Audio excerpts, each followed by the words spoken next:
Chapter 8. Tiffany's First Steps. The triumphant secret run was a turning point, not just for Paris, but for Robert's entire family. The initial financial burden and emotional devastation had been replaced by a fragile but powerful hope. Now, with the horses becoming a more central part of their lives, it was time to bring Tiffany into the picture. Mary, while still cautious, was now a believer. She had seen the change in Robert, the renewed sense of purpose, and the quiet joy he now carried. She and Robert agreed that the stables, once a source of anxiety, could now be a place of healing and connection for their daughter. They made a plan to start slow, to introduce Tiffany to the world of horses in a way that was gentle and non-threatening. Their chauffeur, Mr. Chan, a kind and patient man, became a trusted escort, driving them to the stables on a quiet Saturday afternoon. The stables were a sensory overload for Tiffany.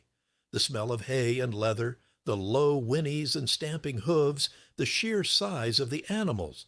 It was a lot for a child with a quiet disposition. Tiffany, who often avoided eye contact and social interaction, clung to her mother's hand, her small body tense with apprehension. She pulled her hat down low over her eyes, an unconscious gesture of self-protection. Robert, ever mindful of her needs, introduced her to Claude, the French trainer, and Jake, the jockey. But it was Tom, a gentle and kind stable hand, who seemed to understand her best. He knelt down to her level, his voice a soft, soothing murmur. He didn't try to force a conversation. Instead, he simply gestured to the horses, allowing Tiffany to observe on her own terms. Tom introduced them to the horses one by one. He pointed out their different colors and temperaments. "This is Dusty," he said, indicating a friendly brown horse. "He's very playful."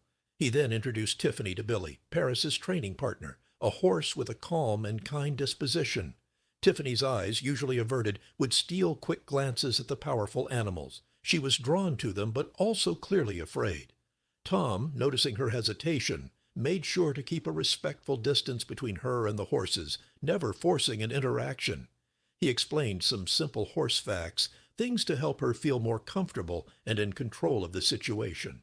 He told her how horses see objects as 8 times larger than humans do, which is why they get scared of sudden movements. This small piece of information gave Tiffany a sense of understanding, a logical framework for the horse's behavior. Then Tom gently led them to Paris's stall. Robert felt a surge of pride and nervousness. This was the moment he had been waiting for. Paris, the horse he had placed all his hopes on, stood tall and majestic, his chestnut coat gleaming. He seemed to sense the new presence. Unlike the other horses who had made soft noises, Paris remained still, his deep, dark eyes fixed on Tiffany. The usual reticence and fear that Tiffany carried with her seemed to lessen in Paris's presence. She didn't shy away. Instead, she took a hesitant step forward, her gaze locked on the horse.